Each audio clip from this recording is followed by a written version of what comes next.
Well, here's something that you didn't know.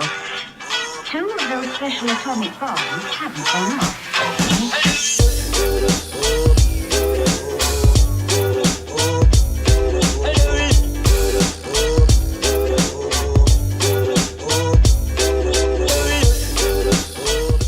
Welcome everyone to the Holistic Hipster YouTube channel. I am your host, ALEXIS RIVERA. And in today's video, I'm going to share with you what I believe is the most important mobility tool that you can own. Now, common mobility tools include foam rollers, balls, and rods. But in my opinion, I would categorize these as temporary fix mobility tools. What I mean by that is that they are a temporary fix to a long-term problem. Just because you foam rolled your IT band and your hips for 20 minutes doesn't mean that you're more mobile. All it is doing is increasing your flexibility for a short period of time.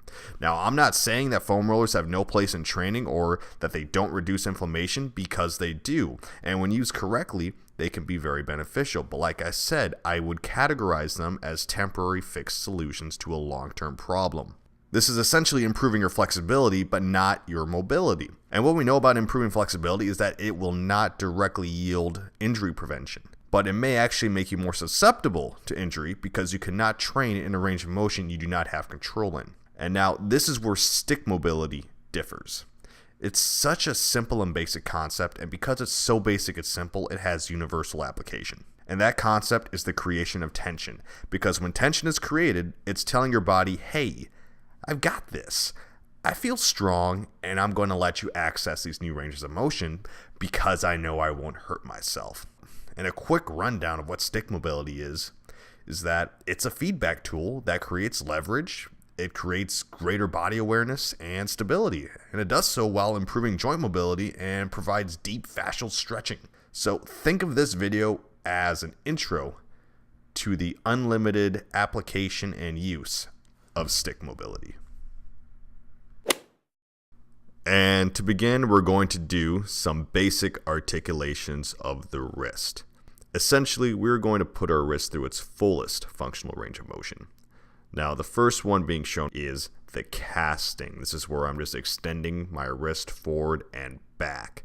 And then once you're done with those, you can then move on to the propellers, and then conclude with stirring the pot.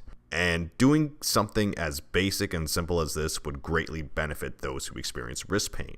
And that is because movement is one of the most anti-inflammatory things that you can do. The next exercise is great for those who experience upper cross syndrome or those who have forward shoulder. Pretty much anyone who sits at a desk all day has tight shoulders and a tight chest. And what we're doing here is we are creating controlled mobility of the shoulder and the scapula. To begin, you're going to want to pull the stick apart, then lift the stick above and beyond your head as you continue to create tension by pulling outward on the stick. Do each rep slow and controlled while maintaining straight arms, and as well as maintaining all of your fingers being wrapped around the stick. I recommend performing 10 reps in total for these.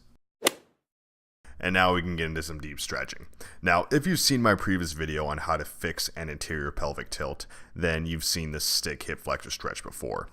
And to begin, you want to step into a half kneeling stance and fully extend both of your arms. After that, place the bottom of the stick perpendicular with your toes. Next, tilt your pelvis forward and flex the glute on the kneeling leg that is behind you.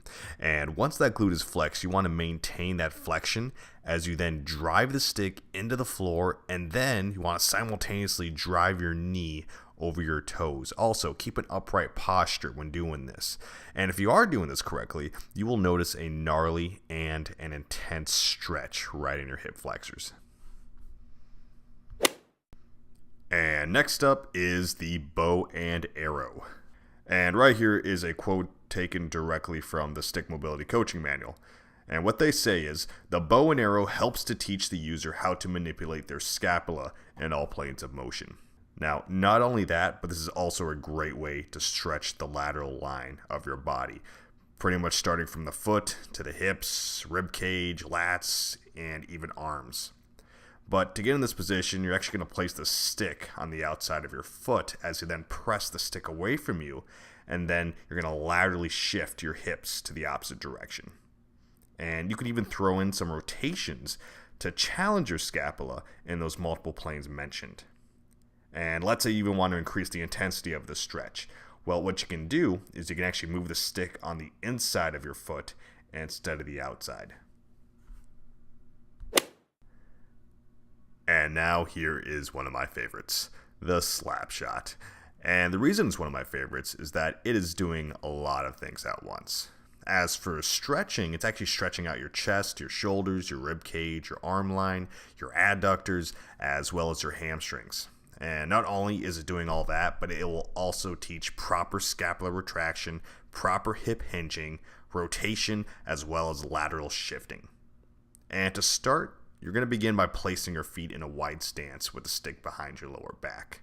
Then you're going to hinge from the hip until your back is parallel with the floor. And then you're going to rotate one side of the stick to the ground until you find a comfortable end range of motion.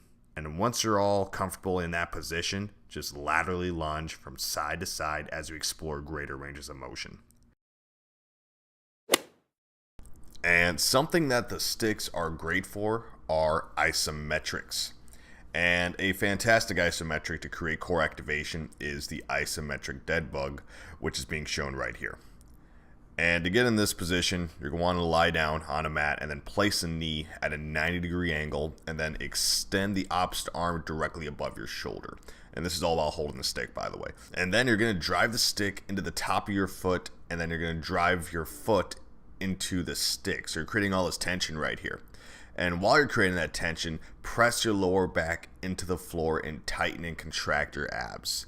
And what you're going to do from there is then just elevate opposite limbs to the top of the rep, nice, slow, and controlled. And if you're doing this properly, you will notice a whole lot of core activation. And here we will conclude with a deep static stretch, the stick pigeon.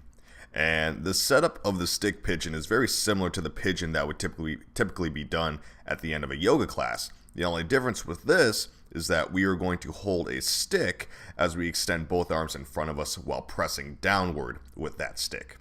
And when you are in this position, hang out for about a minute or so your body can get more acclimated or more comfortable. And then when your body is in that more comfortable state, you can then play around with the placement of the hands, play around with the position of the stick onto the floor. You can actually play around with the rotation of the stick as well. Throw in some rotations. Move your body lower down the stick. Move your body up towards the stick. As I said earlier, there is universal application to the use of a stick just because it's such a simple tool, simple yet effective tool. But you can do practically anything. As long as there is movement, there is application of the stick. Anyway guys, hopefully you found this video useful, and if you did, please like the video and also subscribe to the channel for more content just like this. And if this video did inspire you to actually want to own a stick of your own, then click the link down below in the description to be taken to Stick Mobility's website. Also, any questions about stick mobility? Any questions at all? Leave a comment down below and I'll be more than happy to answer them. Anyway, thanks for watching. I will catch you all next time.